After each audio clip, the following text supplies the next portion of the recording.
Bertemu kembali dalam mata kuliah pengantar hermeneutik. Untuk video kali ini, kita akan belajar bersama mengenai kualifikasi seorang penafsir Alkitab.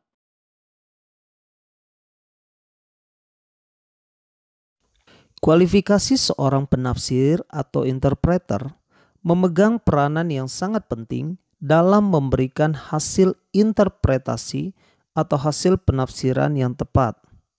Seperti yang pernah kita pelajari sebelumnya, seseorang yang memiliki teori atau pengetahuan hermeneutik tidak membuatnya otomatis menjadi seorang penafsir yang baik atau handal. Setidaknya ada 3 macam penafsir yang disebut dalam Alkitab. Yang pertama, penafsir resmi. Dalam Kisah Para Rasul pasal 13 ayat ke-27, kita akan menemukan kata pemimpin-pemimpinnya. Kata tersebut dimaksudkan adalah para pemimpin agama yang hidup pada zaman Tuhan Yesus hidup, yaitu para imam, ahli-ahli Taurat, dan Farisi.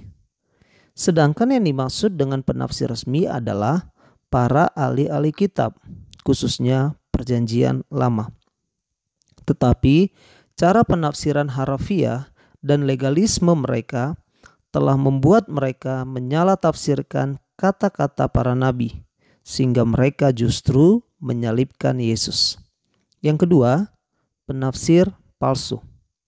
Dalam beberapa ayat Alkitab, kita juga akan menemukan adanya penafsir palsu.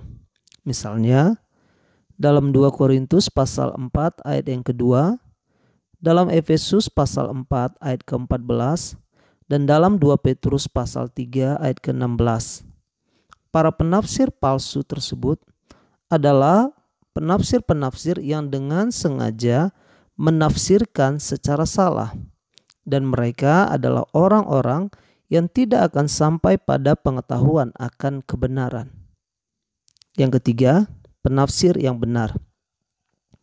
Dalam Lukas pasal 24 ayat ke-27 menunjukkan bahwa Yesus adalah gambaran seorang penafsir yang sempurna.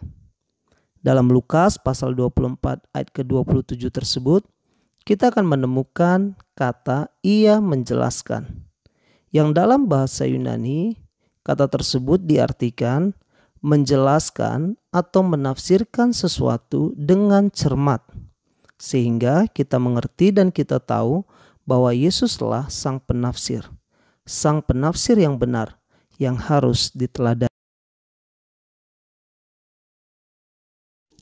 Apakah setiap orang bisa menjadi penafsir dengan benar? Berikut ini adalah ciri-ciri yang harus dipunyai untuk seorang penafsir dapat menafsir dengan benar. Yang pertama, hati yang baru. Seorang penafsir haruslah seorang yang sudah lahir baru. Sebagai mediator atau komunikator antara Allah dan manusia, seorang penafsir harus hidup sebagai manusia rohani yang sanggup melihat hal-hal rohani yang Allah sampaikan kepada manusia. Dengan demikian, ia akan menggantungkan sepenuhnya pada pekerjaan roh yang memberikan pencerahan dalam hatinya. Yang kedua, hati yang lapar.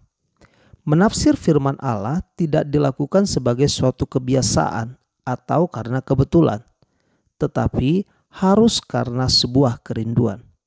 Tanpa kerinduan, seorang penafsir tidak akan sampai pada kepuasan untuk menikmati berkat rohani dari firman Tuhan tersebut. Kerinduan akan didapatkan apabila seorang penafsir percaya bahwa firman Tuhanlah yang memberikan makanan bagi kehidupan rohani. Yang ketiga, hati yang taat. Alkitab adalah otoritas tunggal, tertinggi dan mutlak bagi iman dan kehidupan pengikut Kristus. Oleh karena itu, firman Allah menuntut ketaatan. Kita harus taat melaksanakan apa yang telah kita pelajari dari firman Tuhan yang telah kita gali. Yang keempat, hati yang disiplin. Hati yang disiplin adalah hati yang tidak mudah putus asa oleh setiap kesulitan ataupun kelelahan. Mempelajari Alkitab membutuhkan tekad dan ketekunan serta disiplin. Hanya dengan kerja keras dan kesungguhan kita akan menghasilkan buah yang baik. Yang kelima adalah hati yang mau diajar dan rendah hati. Seorang penafsir tidak pernah merasa cukup untuk belajar. Kekayaan firman Tuhan mendorongnya untuk mau rendah hati dan selalu belajar.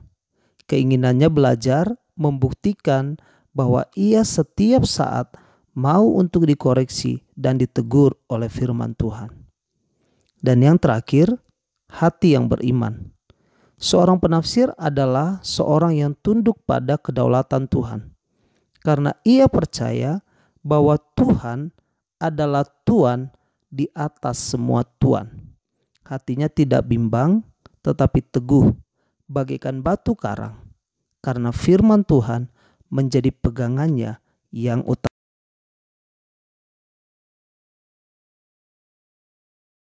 Demikian materi untuk saat ini. Untuk memperdalam materi, silakan membaca literatur yang terdapat di rancangan pembelajaran semester atau yang termuat dalam website kelas online. Jika ada pertanyaan sehubungan dengan materi ini, silakan hubungi via email ataupun nomor telepon atau mengajukannya pada saat pertemuan virtual. Jangan lupa untuk mengerjakan tugas dan mengumpulkannya tepat waktu. Tetap jaga kesehatan. Tuhan Yesus memberkati.